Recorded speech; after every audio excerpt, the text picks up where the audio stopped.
Bab 319. Pemakaman. Kamu ingin kemana? Erikin membuka pintu dan bertanya sambil mengerutkan keningnya.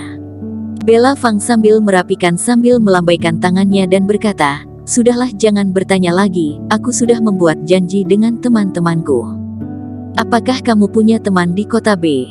Erikin mengerutkan kening. Bella Fang mendengus dan berkata, "Jangan meremehkan orang, temanku Bella Fang ada di seluruh dunia." Erikin juga sedikit tidak berdaya melihat penampilannya yang seperti ini.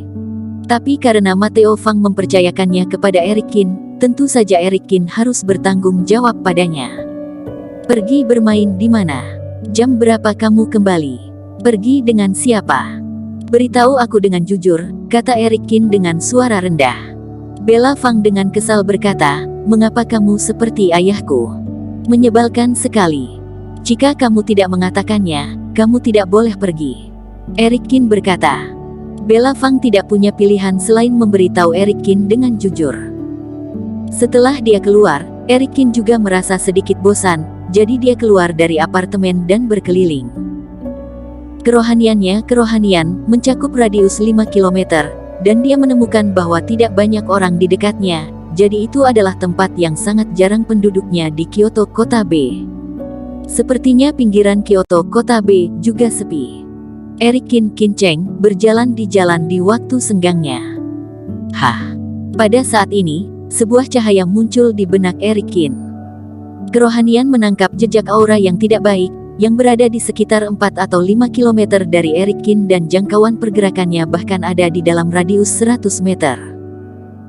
Dilihat dari aura ini, lawannya setidaknya adalah seorang superior master, serta jangkauan aktivitasnya sangat kecil, yang menunjukkan bahwa superior master ini sedang berlatih atau mencari harta karun. Mata Erikin menyipit, dan dia segera mengikuti kerohaniannya itu dan berjalan ke arah superior master itu. Jarak 4 atau 5 km terasa sangat dekat bagi Erikin. Setelah setengah jam, hutan yang tenang muncul di depan Erikin.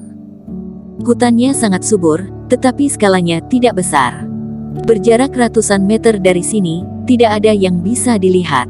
Ada energi yin di sini. Erikin berbisik, mungkinkah ini adalah tempat pemakaman? Erikin menyentuh dagunya dan berjalan ke dalam hutan sambil berpikir. Setiap langkahnya membuat dia semakin dekat dengan superior master itu. Ketika mereka berdua hanya tersisa 300 meter, terdengar sebuah suara keluar dari dalam. "Berhenti. Jika kamu tidak ingin mati, jangan bergerak maju lagi." Suara tersebut terdengar agak tua dan penuh keagungan. Erikin berpura-pura tidak mendengar dan terus berjalan ke depan. "Aku memintamu untuk berhenti, apa kamu tidak mendengarnya?" Suaranya kembali terdengar. Erikin tersenyum, dia melangkah keluar dan langsung mendatangi superior master ini. Superior master ini setidaknya berusia 70 tahun, dengan rambut yang sudah memutih dan berperawakan tinggi. Bagi para master pencak silat di usia ini, meski belum tergolong tua, namun tetap penuh kekurangan dibanding dengan anak muda. Dia menatap Erikin dengan dingin dan memarahinya, "Aku memintamu pergi, apa kamu tidak mengerti?" Erikin tersenyum dan berkata, "Ini bukan rumahmu, melainkan tempat umum, aku bisa datang dan pergi sesuka aku." Orang tua ini menyipitkan matanya dan dengan dingin berkata, "Jika kamu tidak ingin mati, pergi sekarang juga." "Bagaimana jika aku tidak pergi?" Erikin bertanya. Orang tua ini dengan dingin berkata, "Hanya seorang Grandmaster saja berani bersikap kurang ajar di depanku, apakah kamu sudah bosan hidup?" Erikin membalikkan tangannya dan menatapnya sambil tersenyum. "Cari mati." Orang tua itu berteriak, telapak tangannya ditekuk, dan meraih dada Erikin seperti cakar elang. Sebagai seorang superior master, orang tua itu secara alami memiliki kepercayaan diri yang penuh, apalagi hanya berhadapan dengan seorang Grandmaster. Menurutnya, genggaman ini cukup untuk menembus dada Erikin dan meremas jantungnya. Duar. Telapak tangannya menyentuh dada Erikin seperti dinding tembaga, lalu tiba-tiba terdengar suara keras. Jari-jarinya gemetar karena kesakitan, tapi dada Erikin tidak terluka sama sekali. Bagaimana mungkin? Ekspresi lelaki tua itu berubah dan dia buru-buru mundur beberapa langkah. Erikin berdiri diam dan tidak bergerak, tapi tersenyum, "Kak, kamu tidak bisa menyakitiku." Wajah lelaki tua itu menjadi sedikit menggelap dan dia berkata dengan dingin, "Aku Frederick He dari kota B. Beri aku wajah dan cepat pergi." Erikin tersenyum dan berkata, "Aku sudah mengatakan bahwa ini adalah tempat umum dan kamu tidak punya hak untuk mengusirku. Tentu saja, lakukan saja apa yang harus kamu lakukan, aku hanya akan berjalan-jalan saja di sini." Erikin melipat tangan di belakang punggungnya dan berjalan dengan santai.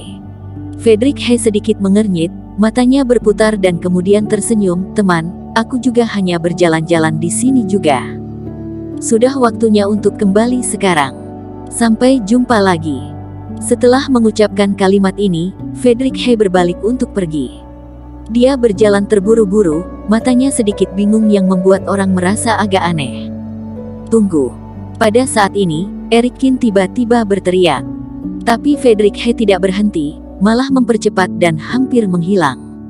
Frederick He berhenti setelah melarikan diri sebanyak beberapa kilometer. Dia menarik napas dalam-dalam dan berkata dengan dingin, "Anak itu tidak semudah yang dilihat. Sayangnya aku bukan lawannya. Lebih baik aku kembali untuk mencari bantuan. Mengenai makam itu, aku yakin dia tidak akan dengan mudah mendeteksi dengan matanya." Frederick He berbicara dengan suara yang rendah. Benar, dia menemukan kuburan yang sangat berharga di dalam hutan. Tepat sebelum dia mulai melakukannya, Erikin sudah mengacaukan rencananya. Untuk mencegah ditangkap oleh Erikin, Frederick He memilih untuk pergi sementara. Di sisi lain, Erikin tercengang. Untuk apa dia lari? Erikin merasa tidak berdaya. Tidak ada sedikit pun reiki di sekitar sini dan tempat itu tidak cocok untuk berlatih. Jadi hanya ada satu kemungkinan, yaitu ada harta karun di sekitar sini. Bumi telah ada selama miliaran tahun dan entah ada berapa banyak peradaban yang telah berkembang. Setelah peradaban ini jatuh, tidak ada yang tahu berapa banyak harta yang tertinggal. Jangan-jangan harta karunnya sudah dibawa pergi oleh dia, sehingga dia lari begitu cepat. Erikin berpikir dalam hati, sambil menyentuh dagunya. Setelah itu, kerohanian Erikin dibebaskan lagi dan mulai menyelidiki lingkungan sekitar. Setelah menyelidiki dengan cermat di setiap tempat, Erikin tidak menemukan adanya keanehan apapun.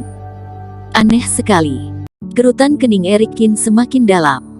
Dia pasti tidak rela dengan pergi begitu saja. Jadi, Erikin berputar-putar di sekitar sini dan memulai pencarian pada tanah. Mungkinkah dia meninggalkan perangkap? Erikin menyipitkan matanya dan tiba-tiba memikirkan sebuah kemungkinan. Ada sebuah metode yang dapat menutupi nafas dan bahkan metode yang terkuat dikabarkan mampu menyembunyikan langit dan bumi.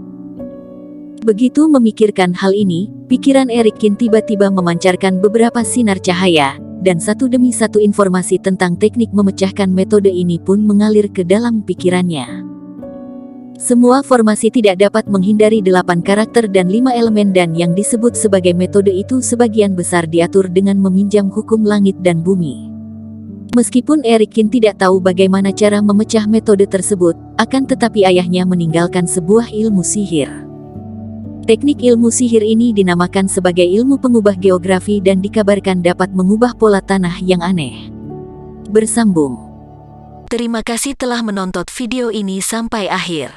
Jangan lupa subscribe dan nantikan kisah episode selanjutnya hanya di Novel Story. Salam.